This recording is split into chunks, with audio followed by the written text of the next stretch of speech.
എല്ലാ പ്രിയപ്പെട്ട പ്രേക്ഷകർക്കും സ്വാഗതം. നിങ്ങൾ കാണാൻ പോകുന്നത് ഫ്ലവേഴ്സ് 1 കോടി വിത്ത് കോമഡി. ഇന്ന് ഈ വേദിയിലേക്ക് വരുന്ന 2 മത്സരാർത്ഥികളാണ്, ഭാര്യയും ഭർത്താവുക. ഇവർക്ക് ചില പ്രത്യേകതകളുണ്ട്. ഇവര് ഡാൻസിലുണ്ട്, പാട്ടിലുണ്ട്, അഭിനയത്തിലുണ്ട്, അങ്ങനെ ഒരുപാട് കാര്യങ്ങളിൽ ഇവർ ദാമ്പത്യമുള്ളവരാണ്. മാത്രമല്ല, ഒരാളെ സ്വന്തമായി കിട്ടുന്നതിന് മുമ്പേ തന്നെ പേരിന്റെ കൂടെ ശ്രീകുമാർ എന്ന് സ്വീകരിച്ചു. സ്നേഹ ശ്രീകുമാർ വരികയാണ്. ഫ്ലവേഴ്സിന്റെ സ്ക്രീനിലൂടെയൊക്കെ തന്നെ നിങ്ങൾക്ക് സുപരിചിതരും കേരളത്തിലെ അറിയപ്പെടുന്ന അഭിനേതാക്കളുമായ സ്നേഹ ശ്രീകുമാറും ഭർത്താവ് SP ശ്രീകുമാറും.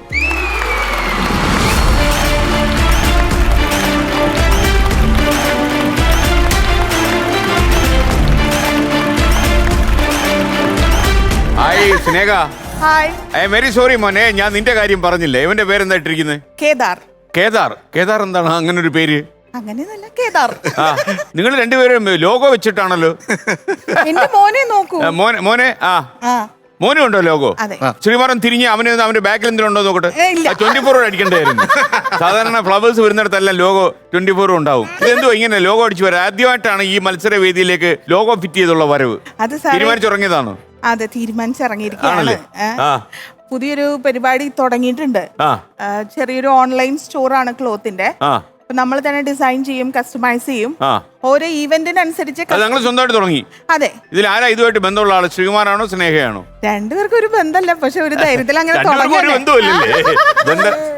ബന്ധമില്ലാത്ത കാര്യങ്ങളാ വരുന്നല്ലേ? അതെ. ഓക്കെ. അപ്പൊ അങ്ങനെ തുടങ്ങി. അപ്പൊ ഓരോ ഈവന്റിനനുസരിച്ചല്ലേ നമ്മൾ കസ്റ്റമൈസ് ചെയ്യാം. അപ്പൊ ഇന്ന് ഫ്ലവേഴ്സിൽ വരുമ്പോ ഞങ്ങൾക്ക് തോന്നി സാർ ഇങ്ങനെ ചോദിക്കണമെങ്കിൽ എന്തെങ്കിലും ഒരു പ്രത്യേകത വേണ്ടേ. ഇനി സാറിനും ആലോചിക്കാവുന്നതാണ്. ഇവിടുത്തെ സ്റ്റാഫിനൊക്കെ വേണ്ടിയിട്ട് പലതരം ഡിസൈനുകൾ നിങ്ങളുടെ ഈവന്റിനനുസരിച്ച് ഞാൻ കസ്റ്റമൈസ് സൂപ്പർ സൂത്രത്തിലൊരു പരസ്യമല്ലേ? തള്ളി കയറ്റി. മഴ നനയുമ്പോ ചീരയും കൂടെ മഴ നനയുന്നു, ചീരയും നനഞ്ഞോളൂ. ചീര വേണേ വെള്ളത്തിൽ പോകട്ടെ, എന്നാലും കുഴപ്പമില്ല. അപ്പോ കേദാർ നമ്മുടെ ഈ പരിപാടിയിൽ പങ്കെടുക്കുന്ന ഏറ്റവും ജൂനിയർ മോസ്റ്റ് എന്നുള്ള റെക്കോർഡ് അദ്ദേഹത്തിനാണ്. Kedar, how are you? Hi Kedar, എന്തൊക്കെയാ വിശേഷം? ഇയാൾ എന്തൊരു മനുഷ്യനാന്നുള്ളതിലാ കേദാർ എന്നെ നോക്കുന്നത്. എനിക്ക് തോന്നുന്നത് സ്നേഹയ്ക്ക് ശ്രീകുമാർ എന്നുള്ള പേര് ഇട്ടിട്ട് കുറെ കാലമായില്ലേ? അതെ, എന്റെ അച്ഛന്റെ പേരാണ്. എനിക്ക് തോന്നുന്നു ഈ ചിരിയാണ് മലയാള സ്ക്രീനിൽ ഒന്ന് വിളക്കി ചേർത്തെന്ന്. മറിമായത്തിലാണോ ഇത് ആദ്യം അപ്ലൈ ചെയ്ത്? അത് സത്യത്തിൽ സാർ ഇതെന്റെ ജീവിതത്തിലെ ചിരിയാണ്. ആണോ? അത് മറിമായത്തിന് വേണ്ടിട്ട് ചിരിച്ചു. ഒറിജിനൽ ബ്രാൻഡ് അല്ലേ? അതെ അതെ അതെ. അപ്പോ അത് പക്ഷെ അങ്ങനെ കുറച്ച് ആൾക്കാർക്ക് ഇഷ്ടമുണ്ട്, ഇത് ഇഷ്ടമില്ലാത്തവരും ഉണ്ട്. അത് വേറെ കാര്യം. അല്ല, അത് ഇഷ്ടമില്ലാത്തവർ ഏതിലും കാണുമല്ലോ. അപ്പൊ ഞാൻ ചോദിച്ചതല്ല. ഇനി ഇത് കൂടാതെ ജീവിതത്തിൽ അത്യാവശ്യം ചിരിക്കേണ്ടതിന് വേറൊരു ചിരി ഫിറ്റ് ചെയ്തിട്ടുണ്ടോ? ഇല്ല. ശ്രീകുമാറിന്റെ ചിരിയും ഒരു സാധാരണ ചിരിയല്ല അല്ലേ? അത് പക്ഷേ ക്രിയേറ്റഡ് ആയിരുന്നു. മറിമായത്തിന് വേണ്ടിയിട്ടുള്ള ചിരിയായിരുന്നു ആ ചിരി. ഓ, അത് ശരി. ഒരു മറിമായത്തി വന്നപ്പം അല്ലേ? അതെ. ശ്രീകുമാർ, ആ ചിരി ഇപ്പോഴും നിലനിൽക്കുന്നുണ്ടോ? ആ ചിരി ഇപ്പം അങ്ങനെ നിലനിൽക്കുന്നില്ല. ഇപ്പം മുളയിൽ ഇറങ്ങിയപ്പോ അത് മാറ്റി. എനിക്കൊന്ന് നമ്മുടെ നേരത്തെ ഉള്ള ചക്കപ്പഴത്തിലുണ്ടായിരുന്നോ? ഇല്ല. ഒരു പ്രോഗ്രാമിന് ഒരു ചിരി, അങ്ങനെ നമ്മളിങ്ങനെ എപ്പോഴും വിൽക്കത്. ഇത് പിന്നെ പെർമനന്റ് ഒറ്റ ചിരിയേ ഉള്ളൂ. ആർക്കും വേണം എടുക്കാം, എപ്പോഴും. ചിരി നമുക്ക് മാറ്റാൻ പറ്റില്ലല്ലോ. ചിരിക്കുന്ന എങ്ങനെ ചിരിക്കാൻ പറ്റുള്ളൂ. പിന്നെ അതിലുണ്ടാകുന്ന ശബ്ദ വ്യതിയാനങ്ങൾക്ക് ചിലപ്പോ വ്യത്യാസം ഉണ്ടാകാം. ഒരു ചിരിക്കാൻ ഉറക്കം വരുന്നുണ്ട് കേട്ടോ. മോനെ, നീ കുട്ടേട്ടനെയൊക്കെ കണ്ടിട്ട് ഉറങ്ങാതിരിക്കുക കേട്ടോ. കുട്ടേട്ടാ, പയ്യൻസിനെ കണ്ടില്ലേ? നമസ്കാരം കേദാർ. ഹലോ കേദാർ. മനസ്സിലായി. കേദാറിന്റെ ഒരു ചേട്ടനുണ്ടല്ലോ വീട്ടിൽ, ഓസ്കാർ. ഓസ്കാറിനോട് കുട്ടേട്ടൻ അന്വേഷിച്ചു എന്ന് പറയൂ. ആരായി ഓസ്കാർ? ഓസ്കാർ എന്റെ പെറ്റാണ്. എന്റെ പൊന്നെ, ഞാൻ യഥാർത്ഥത്തിൽ ഇവന്റെ ചേട്ടനാണെന്ന് ഇങ്ങനെ പറഞ്ഞു വിചാരിച്ചു. അവൻ ചേട്ടാന്നാണ് വിളിക്കണേ. ആണോ? ചേട്ടാന്ന് വിളിക്കുന്നത്. അവര് കമ്പനിയാണ്. നിങ്ങളെ മകനെന്നായിരിക്കും വിളിക്കുന്നത് അല്ലേ? ഞാനാണ്. നായ്പ്രേമിയാണോ? ഞാന് നായ്പ്രേമിക്കാണ്. പക്ഷെ കൂടുതലും അദ്ദേഹത്തെ കൈകാര്യം ചെയ്യുന്നത് ഇദ്ദേഹമാണ്. ശ്രീമാനത്തിൽ പേടിയൊക്കെ ഉള്ള കൂട്ടത്തിലല്ലേ? പിന്നെ എങ്ങനെ നായോടൊക്കെ അടുക്കുന്നത്? അല്ല, നായകളോട് ഭയങ്കര ഇഷ്ടമാണ്. പക്ഷെ അതിനെ ടേക്ക് കെയർ ചെയ്യാന്ന് പറയുന്നത് അല്പം ബുദ്ധിമുട്ടുള്ള കാര്യമാണ്. പക്ഷെ നമുക്ക് ഈ കാണുമ്പോഴുള്ള ഇഷ്ടമുണ്ടല്ലോ, ഓരോ നായ്ക്കുട്ടികളും ഓരോ ഇതിലുള്ള നായ്ക്കുട്ടികളും. അപ്പൊ അങ്ങനെ ഇഷ്ടത്തോടെ ജീവിതത്തിൽ ബുദ്ധിമുട്ടുള്ള എല്ലാം ചവിട്ടി തള്ളി ഇങ്ങോട്ട് വിട്ടിരിക്കുക അല്ലേ? എനിക്ക് മനസ്സിലായി. എനിക്കാണെങ്കിൽ നായ ഭയങ്കര പേടിയായിരുന്നു. നായകളെ വീട്ടിൽ ഞാൻ പോവില്ലായിരുന്നു.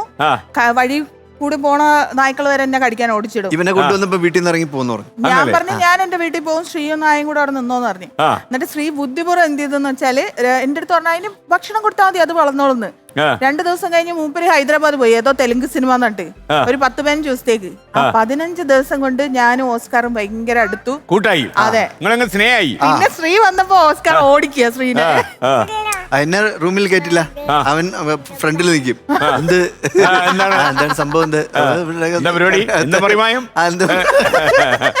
പിന്നെ നമ്മള് പിന്നെ കമ്പനിയൊക്കെ അടിച്ച് അവനെ രാവിലെ പുറത്തൊക്കെ നടക്കാനൊക്കെ ഞാൻ വേണം. അത് കഴിഞ്ഞ് പിന്നെ എന്റെ ആവശ്യമില്ല, അവര് തമ്മിലാണ്. അതിന്റെ ഓസ്കാറിന് പേരിട്ട് ശ്രീ പറയത് ഓസ്കാർ അവനെ വാങ്ങിയപ്പോഴേ അവന്റെ പേര് ഓസ്കാർ എന്നായിരുന്നു. ഓസ്കാറിലാണ് വല്ല കയറാനുള്ള പരിപാടിയാണോ? ഇല്ല, വാങ്ങിയപ്പോഴേ. പക്ഷെ നമ്മുടെയും ലക്ഷ്യം അവിടെയാണല്ലോ. ഓക്കെ, ഓൾ ദ ബെസ്റ്റ്, അവിടെ എത്തട്ടെ എന്നുള്ളതാണ് നമുക്ക് ഉള്ള അഭിപ്രായം അല്ലേ?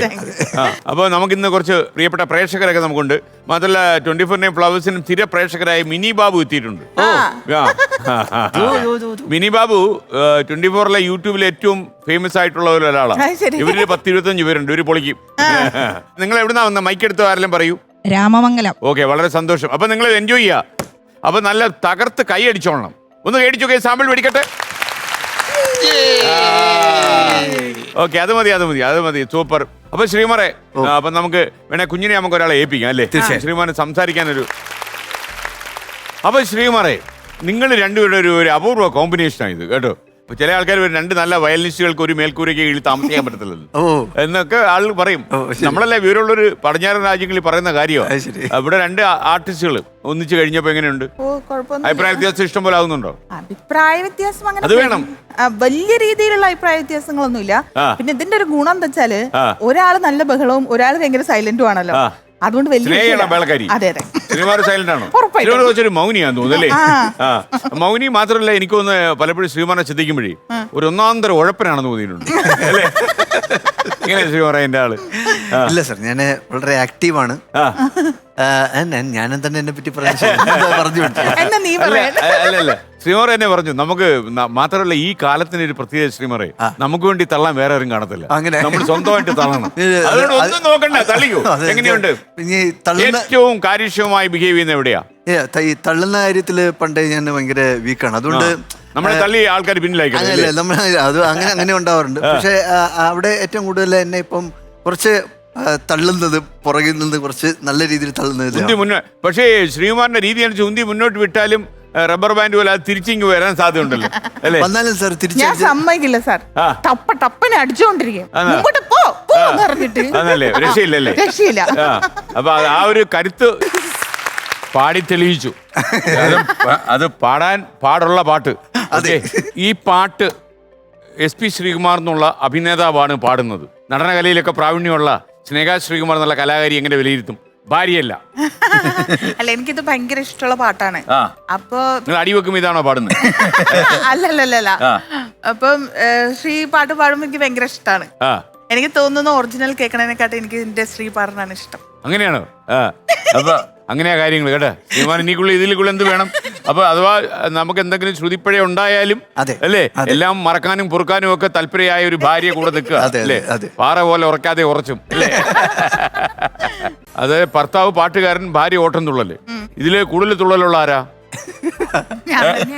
അല്ലേ, സ്നേഹ തന്നെയായിരിക്കും കൂടുതൽ തുള്ളുന്നല്ലേ? അപ്പൊ സ്നേഹ പഠിച്ചൊക്കെ എവിടെയായിരുന്നു? ഞാൻ പഠിച്ചത് എറണാകുളത്ത്. MPhil ഒക്കെ കഴിഞ്ഞത് കാലടി ശ്രീശങ്കര യൂണിവേഴ്സിറ്റി നിന്നാണ് അല്ലേ? MA യൂണിവേഴ്സിറ്റി നിന്നാണ്. MPhil NG യൂണിവേഴ്സിറ്റി ക്യാമ്പസ് നിന്നാണ്. അവിടെ ആരായിരുന്നു സഹപാഠികൾ ഉണ്ടായിരുന്നത്? കാലടി യൂണിവേഴ്സിറ്റിയിൽ എന്റെ ജസ്റ്റ് ജൂനിയർ ആണ് സുരഭി. ഞങ്ങൾ ഒരേ ഹോസ്റ്റലാണ്. സുരഭി, ദിലീഷ് പോത്തൻ, ബിനോയ് ചേട്ടൻ, അവരൊക്കെ ദേശീയ തലത്തിലങ്ങ് പോയി. അതെ, നമുക്ക് എന്നെ പിന്നെ പിടിക്കണ്ടേ? അതൊരു ഒരുപാട് ഞങ്ങൾക്ക് ഭയങ്കര സന്തോഷമുള്ള കാര്യമാണ്. നമ്മുടെ കോളേജിൽ നിന്ന് ഇറങ്ങിയ ഒന്നും പാഴായിട്ടില്ല. ഇല്ല, എല്ലാരും വളരെ നന്നായിട്ട് തന്നെ പോണ്ട്. എവിടെ വെച്ചാ ചേരുംപിടി ചേർന്നത്? മാച്ച് ദ ഫോളോയിങ് ഞങ്ങൾ തമ്മിലാണ്. നിങ്ങൾ തമ്മില് ഇതുവരെ കാര്യം പാട്ട് ഓട്ടുന്നുള്ളതിലും തമ്മിൽ എങ്ങനെ ചേരും എന്നുള്ള എന്റെ സംശയം. അല്ല, അത് മറിമായം തന്നെയാണ് സാർ. മറ്റേ അത് പാടേണ്ടി വന്നു ശ്രീമാർ. നോക്കടാ നമ്മുടെ മാർഗേ കിടക്കുന്ന. ഇല്ല, അത് പിന്നെയാണ് ഞാൻ അറിഞ്ഞല്ലേ ഈ തുള്ളലിന്റെ കാര്യം. പിന്നെ അറിഞ്ഞല്ലേ? പിന്നെയാണ് അറിഞ്ഞത്. യഥാർത്ഥത്തില് ശ്രീമാർ എന്ന് വെച്ചാൽ വളരെ റൊമാൻറ്റിക് ആയ ഒരു മനുഷ്യൻ, എനിക്കറിയാം. കാര്യം അത് കാരണം ആ ചിരിയിൽ തന്നെ ഒരിത്തിരി കാൽപ്പനികതയൊക്കെ ഒളിച്ചു വെച്ചിട്ടുണ്ട് അല്ലേ? അല്ലേ സ്നേഹ പറയണ്ട, എന്നോട് കാൽപ്പനിക ഒന്നും കാണിക്കാൻ പറ്റില്ലല്ലോ. അല്ല റൊമാൻറ്റിക് ഒക്കെ ആണ് ആള് റൊമാൻറ്റിക്കാ അല്ലേ? ഇപ്പൊ പക്ഷേ പഴയതിനേക്കാൾ ശ്രീകുമാർ സംസാരിക്കും. ആ ആദ്യം കാലത്ത് ഈ മറിമായം കാലത്തൊക്കെ ഒരുപാട് ഈ മറിമായം കാലത്തൊക്കെ ശ്രീകുമാർ സംസാരിക്കുന്നത് അഭിനന്ദിക്കണം. അഭിനന്ദിച്ചിരിക്കുന്നു. ഇനി ശ്രീകുമാറിനെ കുറച്ചുകൂടെ നശിപ്പിച്ചാലും ഞാൻ അഭിനന്ദിക്കും. കാര്യം മറിമായം ഒക്കെ ഷൂട്ട് ചെയ്യുന്ന സമയത്തൊക്കെ ലൊക്കേഷൻ കേൾക്കുന്നൊരു പരാതിയായിരുന്നു, ആ ശ്രീകുമാർ സംസാരിക്കത്തില്ല, മിണ്ടത്തില്ല എന്ന് പറയുമായിരുന്നു. ഞാൻ ചോദിക്കാൻ വന്ന കാര്യം ഇതാണ്, ഇത് ആരോട് ചെയ്ത തെറ്റാണെന്നുള്ളത്. അത് മാത്രമല്ല ഈ ശ്രീകുമാർ ഈ ചിരി കൊണ്ട് വീഴ്ത്തിയതാണോ? അങ്ങനെയല്ല സാറേ, ചിരി കൊണ്ട് മാത്രം മുളയ്ക്കുന്നില്ല പ്രണയം എന്നല്ലേ നമ്മൾ പറയുന്നത്. നമ്മളിപ്പോ ഒരു 14 വർഷത്തോട് അടുക്കാണ് ഞങ്ങൾ പരിചയപ്പെട്ടിട്ട്. മറിമായം തുടങ്ങിയിട്ട് 14 വർഷം. മറിമായം 14 കൊല്ലമായല്ലേ? അതെ അതെ. ഓ, എന്റെ ജീവിതത്തിലും കുറെ കൊല്ലം പോയതായി മറിമായം. ഓക്കെ, പോകട്ടെ. അപ്പോ അങ്ങനെ ഉണ്ടായി വന്ന സുഹൃത്ത് ബന്ധമാണ്. നിങ്ങൾ ഈ സുഹൃത്തുക്കളായി അങ്ങ് കാണാതിരിക്കാൻ പറ്റാത്ത ഒരു പരിപ്രേക്ഷ്യം വന്നപ്പോ അങ്ങ് പറഞ്ഞു പോയതാണ്. അങ്ങനെയല്ല അല്ലേ? ഇത് എങ്ങനെയാ പിന്നെ സംഭവിച്ചതെന്ന് ഞാൻ ചോദിക്കുന്നത്. അതാണ് സാർ, ഒരു ഉത്തരം പറയാൻ പറ്റുന്നില്ല. എനിക്ക് തോന്നിയിട്ടുള്ളത് കൂടുതൽ കാര്യങ്ങള് എന്നെ പറ്റി മനസ്സിലാക്കി കൊടുക്കേണ്ട ആവശ്യമില്ലാത്ത ഒരാള്, എന്റെ എല്ലാം നല്ലതും ചീത്തയും അറിയാൻ പറ്റുന്ന ഒരാള്. ഒരുപക്ഷെ നമ്മൾ കാണുമ്പോഴേ പ്രേമിച്ചു തുടങ്ങിയിരുന്നെങ്കിൽ എന്റെ നെഗറ്റീവ് സൈഡ് ഒരുപക്ഷെ മനസ്സിലാക്കില്ലായിരുന്നു. ഇത് നെഗറ്റീവ് അറിയാൻ പറ്റുമല്ലോ, കാര്യം നമ്മൾ പരിചയപ്പെടുമ്പോ അങ്ങനെയല്ലോ. പിന്നെ ശ്രീക്കും അങ്ങനെ തന്നെയാണ്. നമുക്ക് പുള്ളിയുടെ എവിടേക്കാണ് പുള്ളി ബാക്കിലേക്ക് വലിയുന്നതെന്നുള്ളത് കൃത്യമായിട്ട് എനിക്ക് മനസ്സിലായിരുന്നു. അപ്പൊ എനിക്ക് തോന്നി വലിച്ചിലുണ്ട്. അപ്പൊ എനിക്ക് മനസ്സിലായി സാർ, ഒടുവിൽ ഞാനില്ലാതെ ഇദ്ദേഹം മുന്നോട്ട് പോയി കഴിഞ്ഞാൽ എവിടെ എത്തില്ല. അതെ, അപ്പൊ എന്റെ ഈ റബ്ബർ ബാൻഡ് വലിയ പുള്ളി ഇപ്പൊ പോയിക്കൊണ്ടിരിക്കണേ. വിടില്ലല്ലോ, എന്നോട് പോവാൻ പറഞ്ഞാലും ഞാൻ പോകില്ല. അപ്പൊ വിടാതെ കൂടെ കാണുമോ അതോ എങ്ങനെയാ?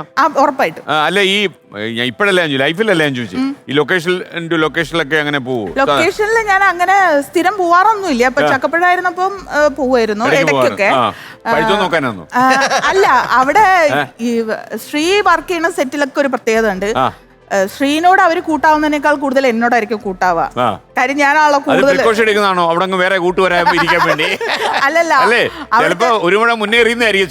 അതല്ല സാറേ, ഇപ്പൊ ഒരു ഡ്രസ്സിന്റെ കാര്യം, അതല്ലെങ്കിൽ ഇവിടെ ഉള്ള ക്രൂവിനൊക്കെ അറിയാൻ പറ്റും. ശ്രീനെ അറിയുന്നവർക്ക് ഇത്ര വർഷമായല്ലോ, അപ്പൊ അവർക്കൊക്കെ എന്നെ നന്നായിട്ട് അറിയാം. കാര്യം ചേച്ചി ആ ഷർട്ട് കൊടുത്തു വിടണേ, മറ്റേത് കണ്ടിന്യൂറ്റി ആണേ, മറ്റേ ഷൂസ് ഇല്ലേ, ഇതെല്ലാം എന്നെ വിളിച്ചാണ് ഇവര് പറയണത്. രാവിലെ വണ്ടി വരുവേ, ഇതെല്ലാം എന്തിനാണ് സാർ എന്നെ വിളിച്ച് പറയണത്? ഇയാളല്ലേ അഭിനയിക്കാൻ പോണത്. അപ്പൊ സാറിന് മനസ്സിലായി. ഇദ്ദേഹത്തിന്റെ ഭാര്യയായിട്ട് ചക്കപ്പഴത്തിൽ അഭിനയിച്ച അശ്വതിയായിരുന്നു, അശ്വതി ശ്രീകാന്ത്, പ്രശസ്ത അഭിനേത്രിയും അല്ലേ, എഴുത്തുകാരിയും കവിയത്രിയും. പിന്നെ എനിക്ക് അറിയാത്ത കുറെ കാര്യങ്ങൾ.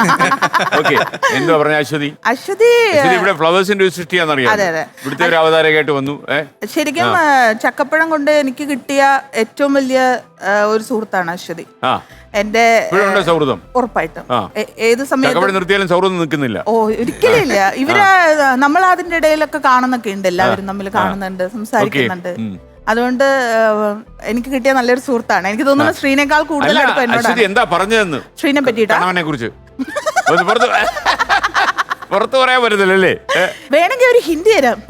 എന്റെ കൊച്ചി, നീ ഇത് എങ്ങനെ കൊച്ചി ഇത് മാനേജ് ചെയ്യണേ? അങ്ങനെയാണോ ചോദിച്ചത്? അതെ അതെ, അവർ ചോദിച്ച ഒരു ചോദ്യം അതാ. അപ്പൊ ശ്രീകുമാർ അശ്വതിയെ കുറിച്ച് എന്താ പറഞ്ഞത്? ഞാൻ എല്ലാരെ കുറിച്ച് നല്ലത് മാത്രമേ പറയാറുള്ളൂ. ശ്രീകുമാർ അങ്ങനെ എഴുതി കൊടുത്തിട്ടുണ്ടോ? ഇല്ല, ഞാൻ ഈ ജന്മത്തിൽ എല്ലാവരെ കുറിച്ച് നല്ല അഭിപ്രായം ഒക്കെ പറഞ്ഞ് അങ്ങനെ ഞാൻ ഈ കാലയവനി പറഞ്ഞോളാം, അങ്ങനെ എഗ്രിമെന്റിൽ വെച്ചോ? അങ്ങനെയൊന്നും വെച്ചിട്ടില്ല, എങ്കിലും മാക്സിമം നല്ലത് പറയാൻ വേണ്ടി പരമാവധി അല്ലേ? ഈ അർഹതയില്ലാത്തവർക്കും കിട്ടുമോ ഈ പ്രശംസ? അർഹതയില്ലാത്തവർക്ക് കൊടുക്കും. അപ്പൊ നമുക്ക് എന്ത് നഷ്ടമല്ലേ? നമുക്ക് കൊടുക്കാമല്ലോ. ഓക്കെ, അപ്പൊ ഈ ഞാൻ ആ ചിരിയിലേക്ക് വന്നാലേ, ഈ ചിരി ആദ്യമായിട്ട് കൂടുതൽ മിസ്യൂസ് ചെയ്ത് ആ ഡയറക്ടർ ഉണ്ണികൃഷ്ണനാണോ? എന്റെ ചിരി മിസ്യൂസ് ചെയ്തത് അദ്ദേഹമാണ്. സൂപ്പറായിട്ട് മിസ്യൂസ് ചെയ്തു. തീർച്ചയായിട്ടും അദ്ദേഹം അതിൽ അങ്ങനെ ഒരു ക്യാരക്ടർ കൊണ്ടുവന്നിട്ട് ഈ നമ്മൾ ഓരോ സബ്ജക്റ്റും ഓരോ വ്യത്യസ്തമായ വേറെ വേറെ ക്യാരക്ടേഴ്സ് ആണെങ്കിലും പേരൊന്നാണ് അല്ലേ? വരുന്ന ക്യാരക്ടേഴ്സിനൊക്കെ എനിക്ക് ഒരു ഇതുള്ളത് എല്ലാത്തിലും ഞാൻ ചിരിക്കുകയാണ്. എടാ നീ എന്താ ചിരിച്ചില്ല, അത് നീ ചിരിക്കി അങ്ങനെ പറഞ്ഞു ചിരിപ്പിക്കുകയാണ് ഓരോ. അപ്പൊ പിന്നീടായപ്പോഴത്തേക്ക് എനിക്ക് തന്നെ ഞാൻ പറഞ്ഞു, സാർ ചിരി എല്ലാത്തിനും ചിരിക്കുന്ന ഇവര് ബാക്കിയുള്ള എല്ലാവർക്കും കുഴപ്പമില്ല, പക്ഷെ നീ ചിരിച്ചാ മതി. മാത്രല്ല ഒരുപാട് ചിരിക്കുവാണെങ്കിലേ മറ്റേ അസുഖ നാളിൽ പറയുകയും ചെയ്യും അല്ലേ? അപ്പൊ പക്ഷെ അത് മൂവിയിൽ വന്നപ്പോഴും കുറെ നാള് എനിക്ക് അത് തന്നെയായിരുന്നു പ്രധാനപ്പെട്ട. കുറച്ച് നമുക്കറിയാന്നുള്ളത് തന്നെ ഡയറക്ടേഴ്സ് ഒക്കെ ആദ്യം വന്നിട്ട് ശ്രീമറെ മറ്റേ ചിരിച്ചോ എന്ന് പറയും. ഞാനത് ചിരിക്കാതെ നിൽക്കണമെങ്കിൽ പുറകുന്ന ക്യാമറമാൻ സാർ അയാൾ ചിരിച്ചില്ല, അയാൾ ചിരിച്ചില്ല, പുള്ളി കട്ട് പറയും. Camera sir second sir cut ചെയ്യണം സാർ, ഇത് പുള്ളി ചിരിച്ചില്ല, ഞാൻ ഇങ്ങനെ പറയും. എന്നാലും ചുമ്മാ ഇരിക്കാൻ പറയും ക്യാമറമാൻ്റെ അടുത്ത്, എന്നാലും അദ്ദേഹം വീണ്ടും ചിരിപ്പിക്കും. അപ്പൊ അങ്ങനെയായിരുന്നു ആദ്യം തുടക്കകാലത്തൊക്കെ. പക്ഷെ എനിക്കത് ഗുണമേ ഉണ്ടായിട്ടുള്ളൂ സാർ. അല്ല ആ ചിരി ഒന്ന് ഇവിടെ നിട്ടേ നമുക്കൊന്ന് നോക്കട്ടെ, ആ ചിരി മാഞ്ഞോന്നറിയണമല്ലോ. ചിരി പെട്ടെന്ന് പറയുമ്പോ എനിക്ക് ചിലപ്പോ അങ്ങനെ ചിരിച്ചിട്ട് കുറച്ചു കാലമായി, അത് നന്നായി. അതുകൊണ്ട് ആ വർദ്ധിത വീര്യത്തിൽ ചെയ്യാം. ലോലിതന് മണ്ടോദരിയായിട്ട് എന്തെങ്കിലും ഒന്ന് സംസാരിച്ചു കഴിഞ്ഞാൽ ചിരി വീഴും. അപ്പൊ മണ്ടോദരിയുടെ ചിരി എന്റെ കൂടെ ഇട്ടോളണം, എന്നാലേ ലോലിതന് ചിരി വരൂ. എന്താ പേര്? ലോലിതൻ. എന്താ ലോലിതൻ? അയ്യേ, നമുക്ക് കല്യാണം കഴിഞ്ഞിട്ടേ വല്ല ഡിക്സണ്ണോ റോബിൻസണ്ണോ ഒക്കെ ആക്കാമേ. ആക്കാല്ലേ? കരാട്ടെ പഠിച്ചിട്ടുണ്ടോ? ഇഷ്ടായോ? ഇഷ്ടായോ? എന്നാ പറ, അച്ഛനോട് പറ. അച്ഛാ എന്നെയാണോ? മനസ്സിലായി, എനിക്ക് മനസ്സിലായി. അങ്ങനെ ആ രംഗം കഴിഞ്ഞു അല്ലേ? ലോലിതനും മണ്ടോദരിയും. കുട്ടേട്ടാ പറ. കുട്ടേട്ടാ, ശ്രീകുമാർ ആൻഡ് സ്നേഹ, ഹലോ. ശ്രീകുമാറിനോട് ഒരു കാര്യം ചോദിക്കാനുണ്ട്. താങ്കൾ ഒരു വിദേശ പെൺകുട്ടിയുമായി കുറെ വർഷങ്ങൾ പ്രണയത്തിലായിരുന്നു. അത് ആർക്കെങ്കിലും അറിയുമോ? ഇറ്റലിയിൽ നിന്നുള്ള ഒരു പെൺകുട്ടിയായിരുന്നു. ഇത് ഇവിടെ എങ്ങും ആളെ കിട്ടാത്ത പോലെ.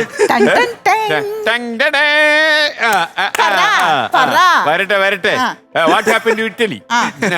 Italy is a big country. English പാട്ടും പാടി നടക്കുന്ന നമുക്കത് മനസ്സിലായില്ല സാറേ, ഇറ്റലി ആയിരുന്നെന്ന്. അതെങ്ങനെ അറിഞ്ഞു കുട്ടേട്ടാ? കുട്ടേട്ടൻ താങ്കളെ കുറിച്ച് കുറേയധികം കാര്യങ്ങൾ ആർട്ടിഫിഷ്യൽ ഇന്റലിജൻസ് ഉപയോഗിച്ച് കണ്ടെത്തിയിട്ടുണ്ട്. ഇത് മാത്രമല്ല, കുറേയധികം താങ്കളുടെ സ്വഭാവം പല കാര്യങ്ങളും കുട്ടേട്ടൻ കളക്ട് ചെയ്തു വെച്ചു. തീർച്ചയായും അത് മാത്രമേ പറയൂ ബോസ്. അത് അല്ലെങ്കിൽ ഇതെല്ലാം കൂടെ എടുത്ത് തൂവി കഴിഞ്ഞാലേ പിന്നെ അത് വലിച്ചെടുക്കാനും പറ്റത്തില്ല. ഓക്കെ, പിന്നെ താങ്കൾ എത്ര തള്ളിയാലും അങ്ങ് മുന്നോട്ട് പോകത്തുമില്ല. ഇറ്റലിക്കാരി തള്ളിയോ? എന്താ ഇറ്റലി? ഇറ്റലി എന്തായിരുന്നു? ഞാൻ ട്രിവാൻഡ്രത്ത് എനിക്കൊരു മ്യൂസിക് ബാൻഡ് ഉണ്ടായിരുന്നു. അപ്പോ അത് മ്യൂസിക് ആയിരുന്നു? അല്ലല്ല, ഞാൻ കോളത്തൊക്കെ ഇങ്ങനെ എന്റേതായിട്ടുള്ള ഇത് വെച്ചിട്ട് DJ ഒക്കെ ചെയ്യാനൊക്കെ പോകും, ഒരു ലാപ്ടോപ്പ് ഒക്കെ കൊണ്ട്. അപ്പൊ ഇതുപോലെ അല്ലേ കുറെ മുടിയൊക്കെ ഉണ്ടായിരുന്നു ഇങ്ങനെ കെട്ടിയൊക്കെ വെച്ചിട്ട്. പിന്നെ ഇറ്റലി ആയാലും റോം ആയാലും വരും കേട്ടോ. അപ്പൊ എനിക്ക് ഏറ്റവും പ്രിയപ്പെട്ട ആള് മൈക്കിൾ ജാക്സൺ ആണ്. അതെ. അപ്പൊ അദ്ദേഹത്തിന്റെ ഞാൻ പഠിക്കാനൊന്നും പോയിട്ടില്ല, അല്ലാതെ തന്നെ ഞാൻ കണ്ടുപഠിച്ചിട്ട് അതൊക്കെ ചെയ്യുമായിരുന്നു. അപ്പം ഈ പാട്ടിന്റെ മ്യൂസിക് ബാൻഡിന്റെ കൂടെ തന്നെ ഡാൻസും DJയും അതൊക്കെ കൂടെയൊക്കെ അവിടെ പോയി കുറച്ച് കാശൊക്കെ അവിടെ നിന്ന് കിട്ടും. ചിലപ്പോ ചിലയിടത്ത് നിന്ന് നമ്മൾ ചെയ്യുന്ന കോളം അങ്ങോട്ടൊക്കെ ചില ഹോട്ടൽസുകളിലൊക്കെ പോയി പെർഫോം ഒക്കെ ചെയ്യും. ചിലപ്പോൾ അറിഞ്ഞൂടാത്ത പാട്ടാണെന്നുണ്ടെങ്കിലും ആ മ്യൂസിക് അറിയാന്നുള്ളതുകൊണ്ട് ലിറിക്സ് ഒക്കെ പറയും. അല്ല, ഞാൻ പഠിച്ചിട്ട് തന്നെയാണ് പോകുന്നത്. ഞാൻ പിന്നെ അറിഞ്ഞൂടാത്ത അഡ്ജസ്റ്റ് ചെയ്യും. അങ്ങനെയൊക്കെ. അപ്പൊ ഇവരുമായിട്ട് നല്ല കമ്പനിയായി. ഇവര് പാട്ട് കേൾക്കാൻ വന്നാണോ? അവരവിടെ സിംഗർ ആയിരുന്നു? അവർക്ക് ഒരു മ്യൂസിക് ബാൻഡൊക്കെ ഉണ്ട്. അപ്പൊ അങ്ങനെ പരിചയപ്പെട്ടു. അങ്ങനെ കുറച്ച് നാൾ ഇടയ്ക്കൊക്കെ അവരിവിടെ വരുമ്പോഴത്തേക്ക് ഷോസ് ഒക്കെ ഉള്ള സ്ഥലങ്ങളിലൊക്കെ അവർ വരാറുണ്ട്, അങ്ങനെ കാണാറുണ്ട്. അത്രേ ഉള്ളു. അങ്ങനെ ഒരു കഥ ഞാൻ ഇദ്ദേഹത്തിനോട് പറഞ്ഞിട്ടുണ്ട്, പറഞ്ഞു കൊടുത്ത കുട്ടികളുടെ അടുത്ത്. പിന്നെ ചുമ്മാ അത്രേ ഉള്ളെന്ന് അങ്ങനെയല്ലേ? അങ്ങനെ തോന്നിട്ടില്ല സാറേ. ഇല്ല. ബാക്കി പറഞ്ഞു. പക്ഷെ പിന്നെ അവസാനം ഞാൻ ഇതിന്റെ പുറകെ ചെകഞ്ഞു പോയി. ഇറ്റലിയുടെ പുറകെ ഇത് എന്താ സംഭവം നമുക്ക് അറിയണമല്ലോ. ഇനി അതെങ്ങാനും തിരിച്ചു വരുവോ അതും അറിയണമല്ലോ. അവസാനം ഞാൻ അതെ മെയിലൊക്കെ എടുത്ത് ഞാൻ നോക്കി. പിന്നെ അപ്പൊ എനിക്ക് അതിന്റെ സംഭവം പിടിയിടി. അവര് വർഷത്തിൽ ഒരിക്കലും ഈ ഇന്ത്യ കാണാനും കേരളം കാണാനും ഒക്കെ വന്നോണ്ടിരുന്നതാണ്. ഈ പുള്ളിക്കാരനായിട്ട് പരിചയപ്പെട്ട് വീണ്ടും ഒരു വർഷം കൂടെ പുള്ളി വന്നിട്ടുണ്ട്. പിന്നെ അവര് ഇന്ത്യ വന്നിട്ടേ ഇല്ല. ഇന്ത്യ ഓർക്കുമ്പോ പുള്ളിക്ക് ഇങ്ങനെ ഈ പുള്ളിയുടെ മുഖം ഓർമ്മ വരും. ഇന്ത്യയെ തന്നെ അങ്ങ് പുള്ളി പേടിയായി പോയി. പിന്നെ ഇറ്റലിക്കാർ വന്നിട്ടേ ഇല്ല. അല്ലെ? പിന്നെ നിങ്ങളുടെ കല്യാണം അറിയിച്ചായിരുന്നോ? ഇല്ല, ഞാൻ പിന്നെ അറിയിക്കാൻ പോയില്ല. ഇനി ഈ പുള്ളി കല്യാണം കഴിച്ച് പോയെന്ന് പറഞ്ഞാൽ അവരിങ്ങനെ ഇങ്ങോട്ടെങ്ങാനും വന്ന് വല്ല നിരാകരം വരെ വരുന്നല്ലോ. വല്ല ഇന്ത്യൻ മോഡൽ, ഇറ്റലി മോഡൽ അല്ലെങ്കിലും ഇന്ത്യൻ മോഡലിൽ ഒരു കൊടിയൊക്കെ കുത്തി ദാമ്പത്യത്തിന് മുമ്പിലല്ലേ പോണം ഒരിക്കൽ പോണം. ഇറ്റലിയിലോ? ഞാനും പോകും സാർ, ഞാനും കേദാറും പോകും. കൂടെ പോകണം കേട്ടോ. നമ്മുടെ ഇറ്റലിക്കാരി നല്ല പാട്ടുകാരിയായിരുന്നു. Good old days. അവര് അത്യാവശ്യം പാടുകയൊക്കെ ചെയ്യും. സ്നേഹിക്ക് കേൾക്കാൻ പറ്റിയിട്ടുണ്ടോ ആ പാട്ട്? ഇല്ല, ഞാൻ എപ്പോഴും ഫോട്ടോ കാണിച്ചു തന്നിട്ടില്ലേ? ഇല്ല അല്ലേ? ഇല്ല. ഫോട്ടോ ഉണ്ടെങ്കിൽ എനിക്ക് കാണിച്ചതാ. ഇതെല്ലാം ഞാൻ അന്വേഷിച്ച, ഞാൻ ഒരുപാട് ചോദിച്ചിട്ടുണ്ട് സാറേ, ഒന്നും പറഞ്ഞിട്ടില്ല. അതെന്താ ശ്രീ പറയാ? അത് നമുക്കൊരു വിദേശ സൗഹൃദമൊക്കെ വരുമ്പോഴേ ഈ ഇന്ത്യയുടെ ഒരു ഡിപ്ലോമസിക്ക് തന്നെ ഉതകുമല്ലോ അത്. ഇന്ത്യയും ഇറ്റലിയും തമ്മിൽ നല്ല ബന്ധത്തിൽ പോകാനും. എന്നിട്ട് ഞങ്ങൾ ഈ ഇടയ്ക്ക് കച്ചില് പോയിരുന്നു. കച്ചിലോ? കച്ചില് പോകുമ്പോ അവിടെ 2 ടൂറിസ്റ്റുകളായിട്ടുള്ളവര് അവരവിടുന്ന് കണ്ടു. 2 സ്ത്രീകളാണ് അവര്.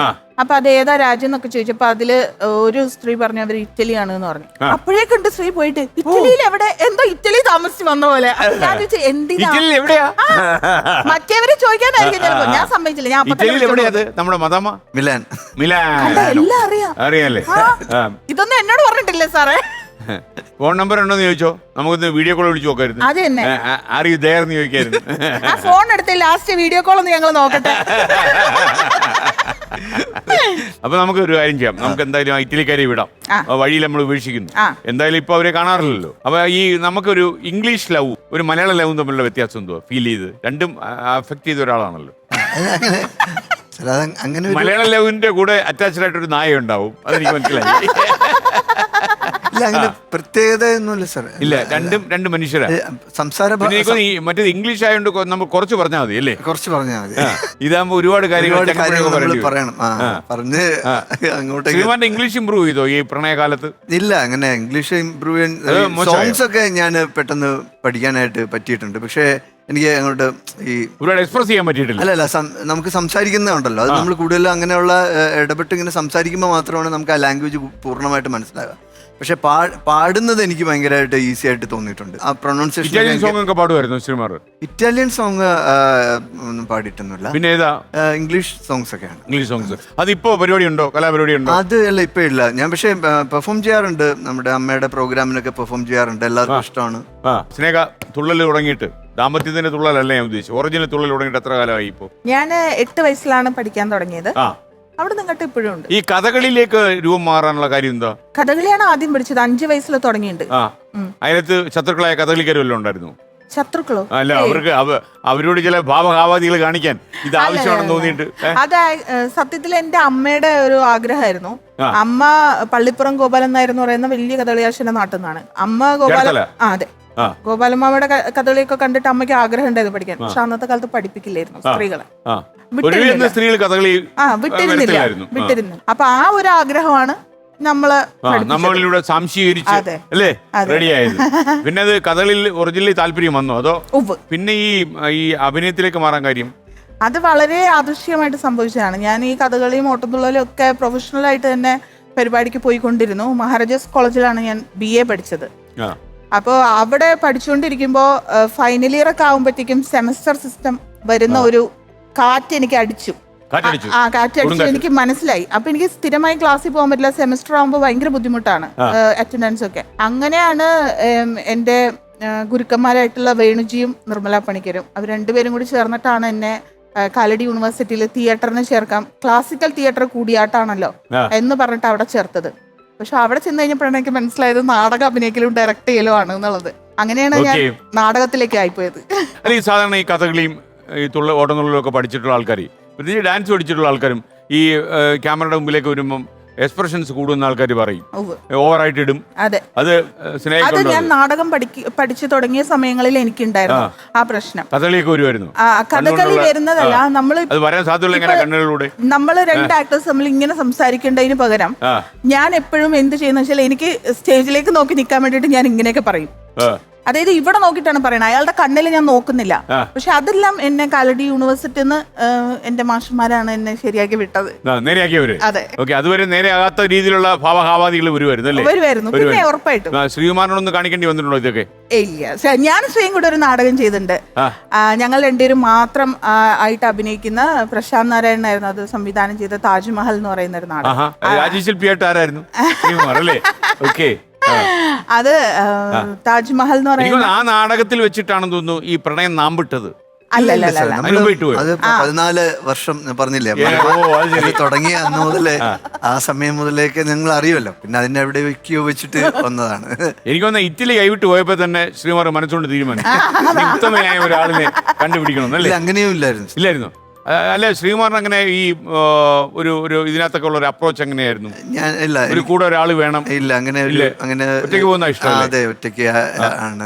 കാരണം ഒരു ഒറ്റയാന്റെ മട്ട ശ്രീകുമാർ. അതാ പറഞ്ഞു വരുന്നത്. ഒറ്റയ്ക്ക് ഒരു മുറി അടച്ചിട്ടിരിക്കുക, അതായിരുന്നു മൂപ്പരുടെ ശീലം. അതിലേക്കാണ് ഞാൻ വിളിച്ചാലും 10 മിനിറ്റ് കഴിയട്ടെന്ന് പറയുന്ന സ്വഭാവം എന്ന് പറഞ്ഞു അല്ലേ? എനിക്ക് ഏറ്റവും ദേഷ്യം ഭക്ഷണം കഴിക്കാൻ വിളിക്കുക, വാ കഴിക്കാം, എടുത്തു വെച്ചോ വാ കഴിക്കാം. 5 മിനിറ്റ്.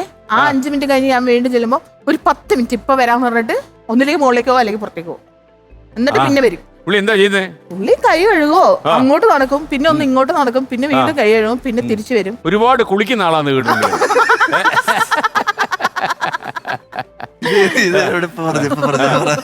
കാരണം ഈ മുടിയൊക്കെ ഇത്രയും വളർന്ന ആളെ ഒത്തിരി തവണയൊക്കെ കുളിച്ചു കഴിഞ്ഞാൽ ഈ കുന്തളക്കെട്ട് ചീകി മിനിക്കാൻ തന്നെ സമയം എടുക്കൂല്ലേ? എനിക്ക് കുളിച്ചു കഴിഞ്ഞിട്ട് ഇങ്ങനെ തലേന്നും ഇങ്ങനെ തോന്നുന്നു അത്ര വലിയ ഇഷ്ടമല്ല. അല്ല, അപ്പൊ പിന്നെ ആര് തോർത്തു? കൂലിക്കാളെ എടുത്തു. അങ്ങനെ വരും വെള്ളത്തോട് കൂടിയിട്ട്. സ്ത്രീ കുളിക്കുന്നതിന്റെ ഒരു കഥയുണ്ട് സാറേ. അതായത് നമ്മുടെ ഒരു ഫ്രണ്ട് ദുബായ്ക്ക് പോവാണ്. നിന്നാടരുത്, ഇതില് കന്നുകാലിപ്പുരയിലെ പോത്ത് നിന്നാടുന്നു. അപ്പൊ ദുബായ്ക്ക് പോവാണ്. അപ്പൊ അവൻ ശ്രീയുടെ അടുത്ത് വന്നിട്ട് പോവാണ് എന്ന് പറയാൻ വേണ്ടി വന്നു. അപ്പൊ ശ്രീ കുളിക്കാൻ കയറി. അപ്പൊ അവൻ പറഞ്ഞ ഇടം ഞാൻ പോവാണ്, സമയമായി എന്ന് പറഞ്ഞു. അപ്പൊ നമുക്കറിയാം നോർമലി ഒരു ഇന്റർനാഷണൽ ഫ്ലൈറ്റ് എന്ന് പറഞ്ഞാൽ 2 മണിക്കൂർ മുമ്പേ എയർപോർട്ടിൽ എത്തണം. അങ്ങനെ ഇവൻ എയർപോർട്ടിൽ കയറി, ഫ്ലൈറ്റ് കയറി, ദുബായിൽ ഇറങ്ങിയിട്ട് അവൻ വിളിച്ചു എത്തിന്ന് പറയാൻ വേണ്ടിട്ട്. അപ്പൊ ശ്രീ പറയാ, ഞാൻ ഇപ്പൊ കുളിച്ചിട്ട് ഇറങ്ങും, എന്നിട്ട് ഞാൻ നിന്നെ തിരിച്ചു വിളിക്കാന്ന്. അപ്പൊ ആ സമയം ഒന്ന് കാൽക്കുലേറ്റ് മാത്രമല്ല അത്രയും കൂടുതൽ അഴുക്ക് ശരീരത്തിൽ പിടിച്ചിട്ടുണ്ടെന്നാണ് മനസ്സിലാക്കുന്നത്. ഓക്കെ, മനസ്സിലല്ലോ, അത് ഭാഗ്യം അല്ലേ? ഓക്കെ, ഉണ്ടാക്കി പറഞ്ഞു. അല്ല, എനിക്ക് തോന്നുന്നു ഈ ഡയറക്ടേഴ്സ് കേട്ട് കഴിഞ്ഞാലേ അയാളുടെ കുളി തീർന്നിട്ട് നമുക്ക് ഷോട്ട് എടുക്കാൻ പറ്റുന്നില്ല. ഇപ്പൊ ഇവിടെ എല്ലാ ദിവസവും ഷൂട്ടിന് 8 മണിക്ക് വണ്ടി വരും. രാവിലെ ഒരു 3:30 ആകുമ്പോഴേക്കും തുടങ്ങും തട്ടും മുട്ടും ബഹളവും. അന്നേരം തൊട്ട് റെഡിയാവാ 8 മണിക്ക് പോവാൻ വേണ്ടിട്ട്. എനിക്ക് രാവിലെ റെഡിയാവുന്നതിന് ശ്രീമാറ ജീവിതം ഈ അളിയനായിട്ട് ഉപ്പുമുളകിൽ വന്നു. അളിയൻ അല്ലേ? അളിയൻ വന്നപ്പോ എങ്ങനെയുണ്ട്? വളരെ ഗുലുവാലായോ? ഞാൻ വീണ്ടും എന്റെ ഫാമിലിയിലേക്ക് തന്നെ തിരിച്ചു എത്തി. അതിന്റെ എനിക്കൊന്ന് ഈ അളിയനെ എല്ലാവർക്കും ഇഷ്ടമായിരുന്നു. അതെ അതെ അതെ, തീർച്ചയായിട്ടും. ഞങ്ങള് പുറത്തൊക്കെ പോകുമ്പോ ഒരുപാട് പേര് ചോദിക്കുമായിരുന്നു ഇപ്പോഴും സാറ് കുട്ടുമാമൻ എപ്പോ വരും. ഇപ്പം ലേറ്റസ്റ്റ് ഞങ്ങളുടെ ഒരു നാടകം ഉണ്ടായിരുന്നു, ടാർസൻ എന്ന് പറഞ്ഞിട്ട്. ജയപ്രകാശ് കുളൂർ മാഷ് സംവിധാനം ചെയ്തിട്ട് ഞാനും സുനിൽ സുഗതയാണ് അതിൽ പെർഫോം ചെയ്യണേ. 2 പേര് മാത്രമേ ഉള്ളൂ. 1 hour പ്രോഗ്രാം ആണത്. അത് ഇപ്പം ഞങ്ങള് 2 പേര് മാത്രം സ്റ്റേജില്. അപ്പോ വേറെ ആർട്ടിസ്റ്റ് ഒന്നും ഞങ്ങൾ മാത്രമേ ഉള്ളൂ. അപ്പൊ അത് കൊറോണയ്ക്ക് മുമ്പ് ഞങ്ങള് ഒരു 7 സ്റ്റേജ് ഇവിടെ തന്നെ പല ബാംഗ്ലൂര് തുടങ്ങിയ സ്ഥലങ്ങളിലൊക്കെ പെർഫോം ചെയ്തിരുന്നു. കൊറോണ വന്ന സമയത്ത് അത് നിന്നുപോയിരുന്നു.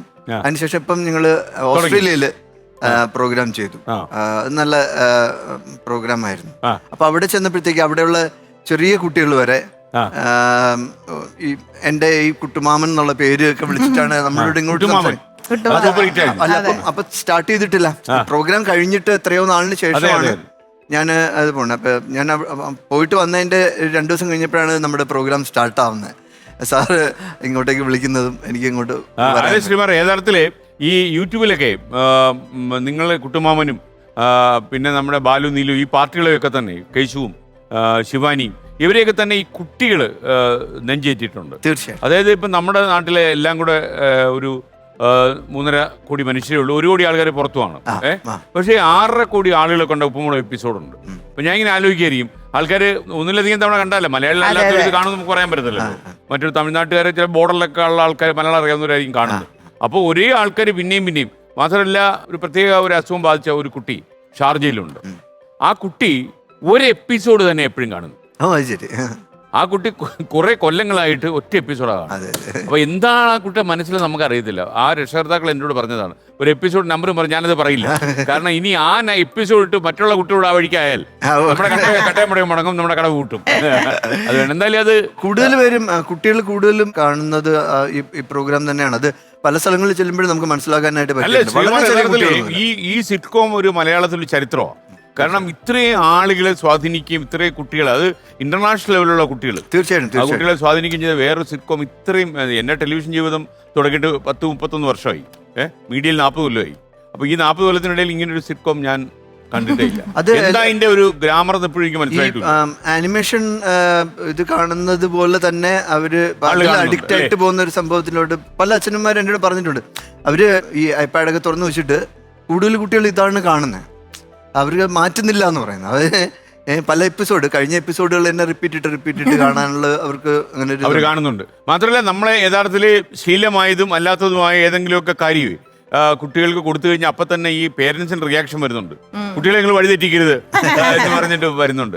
കാര്യം ചെറിയ വായിൽ വലിയ കാര്യങ്ങൾ പറയുന്നു എന്നൊക്കെ പറഞ്ഞ് കുട്ടികളെ കുറിച്ച് പറയും. പക്ഷെ അതൊക്കെ അവർക്ക് ഇഷ്ടമാണ്. തീർച്ചയായിട്ടും. അല്ല, ഇതിപ്പം നമ്മൾ അങ്ങനെ പറയുന്നുണ്ട്. ഇപ്പൊ ഈ പറയുന്ന കാര്യങ്ങളൊക്കെ എല്ലാ വീടുകളിലും നമുക്ക് കുട്ടികളെ അറിയാത്തോണ്ടാ. അതെ, കുട്ടികൾ പറയുന്ന എല്ലാം വലിയ വലിയ കാര്യങ്ങളാണ്. തീർച്ചയായിട്ടും. എനിക്കൊന്ന് ന്യൂട്ടനെ കൊണ്ട് ഞെട്ടി തറ വീണേനെ ആ രീതിയിലുള്ള കാലമാണ് അല്ലേ സ്നേഹ? അപ്പൊ നമ്മൾ ഈ മറിമായത്തിൽ നിന്നെ കൊണ്ടുപോയി, മറിമായത്തുനിന്ന് പിന്നെ സിനിമകൾ വന്നു, കുറച്ച് പടങ്ങൾ ചെയ്തു. അതെ, എനിക്കൊന്ന് മോഹൻലാലിന്റെ കൂടെ ഒരു ഛായാമുഖി ചെയ്തു. ഒരു ഛായാമുഖിയല്ല, ഛായാമുഖി ചെയ്തു. അത് മറിമായത്തിന് മുമ്പാണ്. മറിമായത്തിന് മുമ്പാ. അതും ഒരു മറിമായായിരുന്നു ജീവിതത്തിൽ അല്ലേ? അതെ, അത് ഒട്ടും പ്രതീക്ഷിക്കാത്തൊരു കാര്യമാണ്. കാര്യം നമുക്ക് ഈ പറഞ്ഞ പോലെ അങ്ങനത്തെ ഒരു ബാക്ക്ഗ്രൗണ്ടും ഇല്ല. അബദ്ധവശാൽ നാടകം പഠിക്കാൻ ചെന്നു. എങ്ങനെ വന്ന് വിട്ടു? അത് ഞാൻ MA തിയേറ്റർ ചെയ്തുകൊണ്ടിരിക്കുന്ന സമയത്താണ്. എൻ്റെ സീനിയറായിട്ട് പഠിച്ച് നവാസിക്ക ഉണ്ട്. നവാസിക്ക ഈ പറയുന്ന ഛായാമുഖിയുടെ ഡയറക്ടർ പ്രശാന്ത് നാരായണന്റെ അസോസിയേറ്റ് ആയിട്ടാണ് വർക്ക് ചെയ്യാണ്. നവാസിക്കയാണ് എന്നെ സജസ്റ്റ് ചെയ്തത് ആ ഒരു ക്യാരക്ടറിലേക്ക്. ഏത് ക്യാരക്ടറായിരുന്നു? ഹിഡിംബി. അതെ, ഹിഡിംബി എന്ന് പറയണം, എന്നാലേ ആ ക്യാരക്ടറിന്റെ മുഴുവൻ അല്ലേ. പക്ഷേ നമുക്ക് ആ വിഷ്വൽ ഒന്ന് കാണിച്ചാലോ?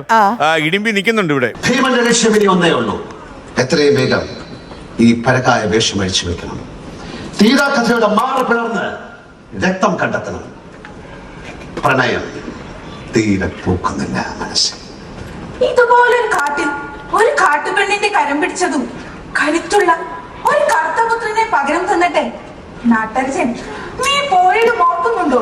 ദ്രൗപദി, അവൾ ഹിഡുംബി, തേൻ കുടങ്ങൾ കാഴ്ചവെച്ചിട്ടുണ്ടവൻ, കാട്ടുവള്ളിയെ അനുകരിക്കാൻ പഠിപ്പിച്ചവൻ, കാട് നാടിനേക്കാൾ നന്നെന്ന് തോന്നി ദിനങ്ങൾ, കാട്ടുപൂക്കളും കിളികളും കാട്ടുവിരുകളും വശ്യമായ പ്രസന്നതയും മാത്രം. കിനാവ് പോലെ സുന്ദരമാണ് ആ കാട്.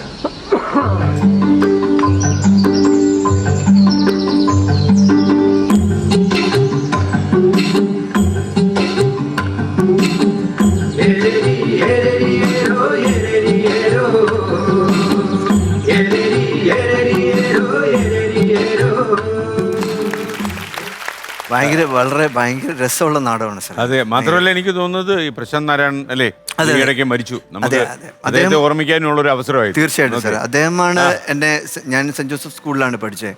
അദ്ദേഹം അവിടുത്തെ പൂർവ്വ വിദ്യാർത്ഥിയായിരുന്നു. അദ്ദേഹമാണ് സ്കൂൾ തല നാടകങ്ങളിൽ എന്നെ ശ്രീമാർ ഇത്രയും നാടകക്കാരനാകാൻ അല്ലേ, ജീവിതത്തിലല്ല അല്ലേ, സ്റ്റേജിൽ ഇത്രയും വലിയ നാടകക്കാരനാകാൻ കാര്യമായി അല്ലേ. ജീവിതത്തിൽ ഇത്രയും വലിയ നാടകക്കാരനാക്കുന്നത് ആര് എന്ന് ചോദിച്ചാൽ നമുക്ക് അതിനൊരു ഉത്തരവുണ്ടല്ലേ. പറയണ്ട, ഞാൻ പറയാതെ തന്നെ പ്രേക്ഷകർ കിട്ടിക്കാണും. കാര്യം ആ നാടകത്തിന് ഒറ്റ ഉത്തരവേ ഉള്ളൂ. അപ്പൊ സ്നേഹ, ഇത് ഗംഭീരമായി. പ്രത്യേകിച്ച് എനിക്കൊന്ന് ലാലിനെ പോലെ ഇത്രയും നമ്മളിപ്പോ ലാൽ അഭിനയിക്കുമെന്ന് പറഞ്ഞാൽ അതൊരു കോമഡി ആയി പോകും. അപ്പൊ ഇതേപോലെ ഒരു നടന്റെ കൂടെ ഒക്കെ അഭിനയിക്കാൻ അവസരം കിട്ടുക എന്ന് പറഞ്ഞാൽ ഞാൻ അത്ഭുതപ്പെട്ടു പോയി. അത് ഈ ഡയലോഗ് എല്ലാം ഇത്രയും പഠിച്ചു പറയുന്നല്ലോ, അതാ ഞാൻ ശ്രദ്ധിച്ചിരുന്ന പ്രധാനപ്പെട്ട ഒരു കാര്യം. അതൊരു സിദ്ധി. അദ്ദേഹത്തിന് 5 പേജ് ഡയലോഗ് അദ്ദേഹത്തിന്റെ കൈ കൊടുത്തു കഴിഞ്ഞാൽ അദ്ദേഹം 2 തവണ നോക്കി കഴിഞ്ഞാൽ ഓർമ്മയുമാണ്. ഇപ്പൊ നമുക്ക് ഒരു അതിനായിട്ടൊക്കെ ജനിച്ച മനുഷ്യൻ തോന്നുന്നു. അത് തന്നെ, ഒരു സ്റ്റേജ് കഴിഞ്ഞാൽ ഒരുപാട് ഗ്യാപ്പ് കഴിഞ്ഞിട്ടല്ലേ അടുത്ത സ്റ്റേജ് വരുന്നത്. പക്ഷെ അതെല്ലാം കൃത്യമായിട്ട് ഓർമ്മയുണ്ടാവും. ഞാൻ എന്റെ ഡാൻസ് മൂവ്മെന്റ്സ് ഒക്കെ തെറ്റുമ്പോ പറഞ്ഞു തരുമായിരുന്നു, അങ്ങനെയല്ല ഇങ്ങോട്ടാണ് വരണ്ടേന്നൊക്കെ പറഞ്ഞു തരുമായിരുന്നു. പൊതുവെ എങ്ങനെയായിരുന്നു അദ്ദേഹമായിട്ട് അഭിനയിച്ചപ്പോഴുള്ളൊരു എക്സ്പീരിയൻസ്? അത് അവിടെ പോയിട്ട് ഈ ഒടുക്കത്തെ ചിരി ഇരിച്ചോ? അല്ല, ഇതിലെന്റെ ചിരിയുണ്ട്. ഉണ്ടോ? ഇവിടെ ചിരിച്ചോ? മറിമായത്തിന് മുമ്പേ എന്റെ ചിരി ഇതിലുണ്ട്. ഓ, ഹിഡിംബിയിൽ തുടങ്ങിയതാണല്ലേ? ഉണ്ട്. ഹിഡിംബി എന്ന് പറഞ്ഞാൽ അതായത് ഈ പ്രശാന്ത് മാഷ് പറഞ്ഞു തന്നിരുന്നു, ഹിഡിംബി എന്ന് പറയുന്ന ഭീകര രൂപത്തിൽ നിന്ന് മാറിയിട്ടുള്ള ഹിഡിംബിയാണിത്. പ്രണയം വരുമ്പോഴുള്ള ഹിഡിംബിയാണിത്. ഓ, പ്രണയശ്രീയാണ്. അതെ അതെ അതെ. ഭീമനും ഹിഡിംബിയും തമ്മിലുള്ള പ്രണയമാണ് നമ്മുടെ. ഓ, അത് ശരി. Okay okay. അപ്പം ആദ്യം ഇങ്ങനെ ഒരു ഓഫർ വരുമ്പോ നമ്മൾ പിന്നോട്ട് വലിഞ്ഞു. കാര്യം നമ്മുടെ മനസ്സിൽ സിനിമയോ അങ്ങനെ അത്തരം കാര്യങ്ങളൊന്നും ഇല്ല. അപ്പം അത് വേണ്ട എന്ന് പറഞ്ഞു. പക്ഷെ പിന്നെ എന്നെ അതിലേക്ക് അടുപ്പിച്ച പ്രശാന്ത് മാഷ് തന്നെയായിരുന്നു. പുള്ളി 11 വയസ്സിൽ ആട്ടക്കഥ എഴുതിയ ആളാണ്. അങ്ങനെയാണ് ഞാൻ അതിൽ ചെന്ന് പെടുന്നത്. അപ്പൊ ആദ്യമൊക്കെ ഇങ്ങനെ ഡമ്മിട്ട് വർക്ക് ചെയ്യാണ്, ലാലേട്ടൻ വരുന്നില്ല. പിന്നെ പെട്ടെന്നൊരു ദിവസം കേട്ടു ഇങ്ങനെ വരുന്നുണ്ട്, അപ്പൊ അത് ചെയ്യണം എന്നൊക്കെ. അപ്പൊ ഈ പറയുന്ന നവാസക്കയും എന്റെ സീനിയർ ആയിട്ടുണ്ടായിരുന്ന വിനോദേട്ടനൊക്കെ എടുത്ത് പറഞ്ഞു, അതെ മോഹൻലാലാണ് വരുന്നത്, നീ ഇങ്ങനെ എക്സൈറ്റ്മെന്റ് കൊണ്ട് ബോധം കെട്ട് വീഴൊന്നും ചെയ്യരുത്. കാര്യം എനിക്ക് ചെറുതിലേ തൊട്ട് ഞങ്ങളുടെ വീട്ടിലെ ചേച്ചി മമ്മൂട്ടി ഫാനും ഞാൻ മോഹൻലാൽ ഫാനും. അങ്ങനെ ഒരു ഇടി ഉണ്ടാവുമല്ലോ കുട്ടികൾ തമ്മിൽ, അങ്ങനെയായിരുന്നു. അപ്പൊ ബോധം കെട്ടൊന്നും വീടരുത് എന്ന് പറയണം. അപ്പൊ പക്ഷേ ആ സമയങ്ങളിലൊന്നും എനിക്ക് അങ്ങനെ ഒരു ഫാൻ മൊമെന്റ് എനിക്ക് വന്നിട്ടില്ല. നമ്മൾ വളരെ നോർമലായിട്ട് റിഹേഴ്സലൊക്കെ ചെയ്തു. പക്ഷെ ഈ സ്റ്റേജ് ചെയ്യുന്നതിന്റെ തലേ ദിവസം നമ്മൾ മീഡിയക്ക് വേണ്ടിയിട്ടൊരു ഷോ ഉണ്ടായിരുന്നു. ആ ഷോ ചെയ്തോണ്ടിരിക്കുമ്പോ ഇങ്ങനെ ഇങ്ങനെ പിടിക്കുന്ന ഒരു സീനുണ്ട്. അപ്പൊ ഞാൻ ഇങ്ങനെ പിടിച്ചിട്ട് പെട്ടെന്ന് നോക്കി, അയ്യോ ഇതല്ലേ ചിത്രത്തിലെ മോഹൻലാല്. പിന്നെ എനിക്ക് ആ മ്യൂസിക് ഒക്കെയാണ് ഓർമ്മ വരുന്നത്. ഭാഗ്യത്തിന് എന്റെ എക്സിറ്റ് ആവുന്ന ആ സീക്വൻസ് ആയിരുന്നു അത്. ഇല്ലെങ്കിൽ അന്ന് ചളക്കുളമായേനെ ഞാൻ ഈ ആരാധന മൂത്ത് എന്താ റിഹേഴ്സലൊന്നും എനിക്കത് സംഭവിച്ചിട്ടില്ല. അതാ ഞാൻ പറയണത്, നമ്മുടെ ചില മണ്ടത്തരങ്ങൾ നമുക്ക് അനുഗ്രഹമാകുമല്ലോ. അപ്പോഴൊന്നും എനിക്ക് സംഭവിച്ചില്ല. ഭാഗ്യത്തിന് ഇത് സംഭവിച്ചത് മീഡിയക്ക് വേണ്ടിയുള്ള ഷോ ആണ്. അത് മാത്രമല്ല ഞാൻ ഇറങ്ങുമ്പോഴാണ് ഇത് സംഭവിച്ചത്. അതുകൊണ്ട് എനിക്ക് വലിയ പ്രശ്നമായി. അതെ. അപ്പൊ ഈ ചേച്ചിയുടെ കാര്യം പറഞ്ഞപ്പോഴാ ഓർത്ത്, അപ്പൊ എന്തോ കുട്ടിയായിട്ട് എന്തോ പറയാൻ തുടങ്ങിയിട്ടുണ്ടോ? എനിക്ക് ഛായാമുഖി കണ്ടെന്ന് തോന്നുന്നു.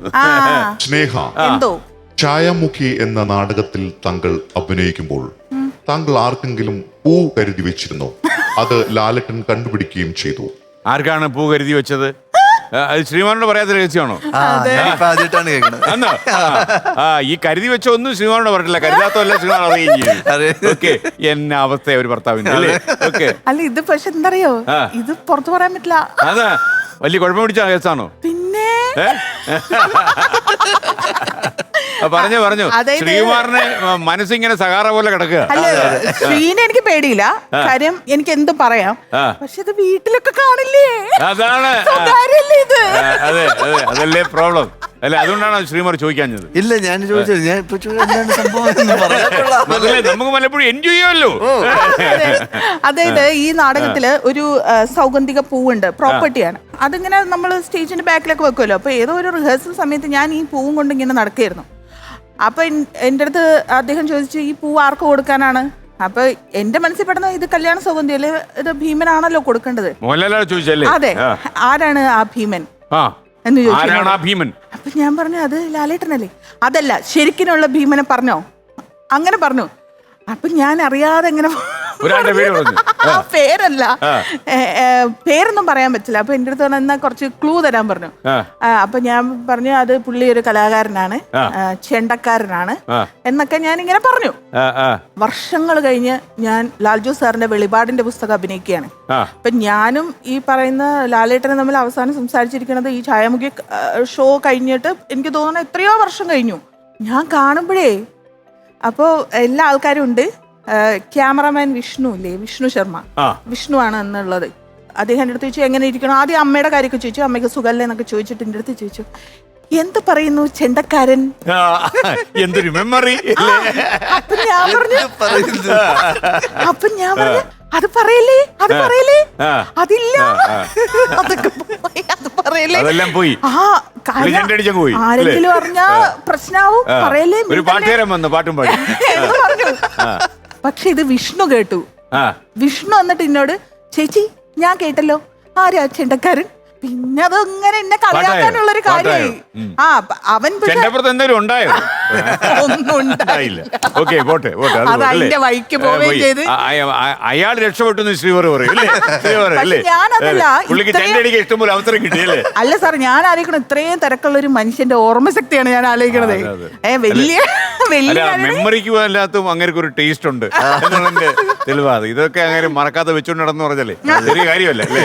പക്ഷേ ശ്രീമാൻ ഇതൊരു പുതിയ അറിവാ. അതെ അതെ. കാരണം ഇതുവരെ മദ്ദളം മാത്രമേ ശ്രീമാൻ കേട്ടിട്ടുണ്ട്. ഇവിടെ ചെണ്ടയും കൂടെ അടിച്ചോണ്ട് വരുമെന്നുള്ളത് അല്ലേ? ഈ സ്നേഹം അങ്ങ് കൂടിയെന്നും പറഞ്ഞ് എല്ലാം അങ്ങ് തുറന്നു വെക്കരുത്. പറയരുത്. ചില കാര്യങ്ങളൊക്കെ മറച്ചു വെക്കണം. ഇപ്പൊ ചെണ്ടയുടെ കാര്യവും അങ്ങനെ ഒരു സംഭവമാണ്. ഒരു കാര്യം ഞാൻ കുട്ടേട്ടനോട് പറഞ്ഞേക്കാം. ആ, ഇതിന്റെ ഇനി- പേരിൽ എന്തെങ്കിലും വിഷയം ഉണ്ടായിട്ടുണ്ടെങ്കിൽ ഇപ്പൊ ഇവിടെ നിൽക്കാൻ പറ്റില്ല, മുട്ടുകാർ നല്ലോടത്ത് ഞാൻ ഇവിടെ ഇടും. ആ സ്നേഹ. Correct correct. ഈ കുട്ടേട്ടന് ഒരു കാര്യം കൂടി ഈ ഇടയ്ക്ക് ട്രിവാൻഡ്രത്തെ ബൈജു ഇതിനെ ചീത്ത വിളിച്ചിട്ട് പോയി. ആ. കുടുംബം കലക്കാൻ വേണ്ടി ഇയാൾക്ക് ഒരു നിൽക്കുക അങ്ങനെ. പണിയൊന്നുമില്ല ഇത്. വേറൊരു കാര്യം കൂടി ചോദിക്കാം സ്നേഹ. ആ. താങ്കൾ മഹാരാജാസ് കോളേജിൽ പഠിക്കുന്ന സമയത്ത് ആ ആദ്യത്തെ പീരീഡ് താങ്കൾ ക്ലാസ്സിൽ കയറാറില്ല, പകരം ഒരു കവിയെ കാത്തു നിൽക്കുകയായിരുന്നു. അദ്ദേഹത്തിന്റെ പേര് ബാലചന്ദ്രൻ ചുള്ളിക്കാട്. നല്ല കവിയാണല്ലോ. ആ കഥ കൂടി പറയൂ സ്നേഹ. അല്ല ചുള്ളിക്കാടിന്റെ ഏത് കവിതയില പെട്ടുപോയത് അല്ലേ? മഹാരാജാസ് കോളേജിൽ ഒരുപാട് പേര് ആ കവിത കാത്തിരുന്നുണ്ട് അല്ലേ? അതായത് ഞാൻ മലയാളമാണല്ലോ പഠിച്ചത്. അപ്പോ ആ സമയത്തൊക്കെ അത്യാവശ്യം നന്നായിട്ട് വായിക്കുമായിരുന്നു. ആ അപ്പൊ ഞാൻ ചിദംബര സ്മരണ ഒന്നിലധികം തവണ വായിച്ചിട്ടുണ്ട്. അപ്പോ മഹാരാജാസിൽ പഠിക്കുമ്പോ ആ. മഹാരാജാസിന്റെ യൂണിയൻ ഓഫീസിൽ നിന്നാൽ ഈ റോഡ് കാണാം. ആ. ഒരു 10 മണി കഴിഞ്ഞ് 10:30 ആ സമയത്തൊക്കെ ട്രഷറിലേക്ക് ഇദ്ദേഹം ജോലിക്ക് പോകും. അതാണ് പുള്ളിക്കാരൻ. ഫസ്റ്റ് അവർ. ആ. അപ്പൊ ഇത് കാണാൻ വേണ്ടിട്ട് ഞാൻ നിൽക്കും. മിണ്ടിയിട്ടൊന്നുമില്ല. ആ. ഇത് വായിച്ച ആരാധന മൂത്ത് ആ. അതെന്താ ചിദംബരം സ്മരണകൾ വായിച്ചാ പ്രശ്നം. ആ അതെന്താന്ന് എനിക്കറിയില്ല.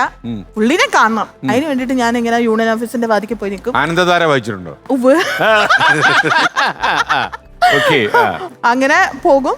ഞാൻ തിരിച്ച് ക്ലാസ്സിൽ വരും. അങ്ങനെയായിരുന്നു.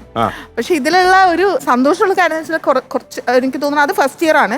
സെക്കൻഡ് ഇയർ ഒക്കെ ആകുമ്പോഴത്തേക്കും ഞാൻ പറഞ്ഞല്ലോ ഓട്ടംതുള്ളൽ പ്രൊഫഷണലായിട്ട് കളിക്കുന്നുണ്ട്. അപ്പൊ എറണാകുളം അമ്പലത്തില് എന്റെ ഓട്ടംതുള്ളല് വളരെ ആദൃശ്യമായിട്ട് ഇദ്ദേഹം കാണുകയും എന്റെ ഗുരുവിനോട് വന്ന് പ്രഭാരം മാഷെടുത്ത് വന്ന് ചോദിച്ചു, ഇനി ഈ കുട്ടിയുടെ തുള്ളൽ എവിടെ ഉണ്ടാവുക, എനിക്ക് വൈഫിനെയും കൂടെ കൊണ്ടുപോകും. അതൊരു സ്മരണയായി മാറി. എന്തെങ്കിലും ഒന്ന് പിടിച്ച് നിക്കണമല്ലോ.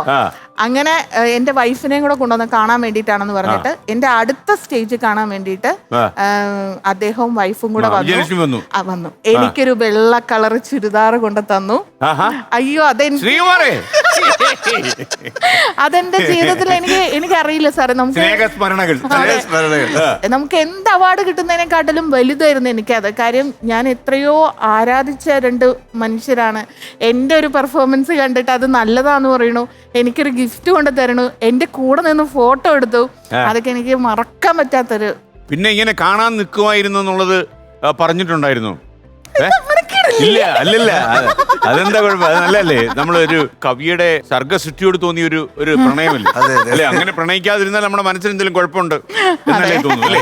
തീർച്ചയായിട്ടും. മാത്രമല്ല ഈ ചുള്ളിക്കാടിന്റെ രചനകൾ പോലെ തന്നെ പിൽക്കാലത്ത് ഞാൻ ഒരു ദിവസം നൈറ്റിലൊരു 12:15 മണിയായപ്പോഴും നട്ടപാതിരയ്ക്ക് ഉറങ്ങാൻ പറ്റാതെ പോയ സമയത്ത് ഞാൻ വൈലോപ്പിള്ളിയെ കുറിച്ച് പുള്ളി നടത്തിയ ഒരു പ്രസംഗം കേട്ടു.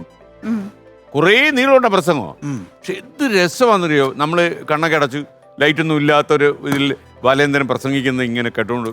അത് സംഭവം എന്ന് വെച്ചാൽ യൂട്യൂബിലുണ്ട്, നിങ്ങൾക്കത് പറ്റുമെങ്കിൽ കേൾക്കുക. നമ്മൾക്കത് ഒരിക്കലും ബാലേന്ദ്രൻ പറയുന്നുള്ളൂ എനിക്കത് പറയാൻ പറ്റില്ല. കാരണം ഒന്നാമതൊരു അതിൻ്റെ ഭാഷയും പുള്ളി ഉപയോഗിക്കുന്ന അലങ്കാരങ്ങളും അതൊക്കെ അങ്ങനെ എളുപ്പമല്ല കിട്ടുക എന്ന് പറയുന്നത്. ഒരു നമ്മുടെയൊക്കെ ക്യാമ്പസ് കാലത്തിൽ ഏറ്റവും അട്രാക്ഷനായ കവിയായിരുന്നു അദ്ദേഹം കേട്ടോ ശരിക്കും.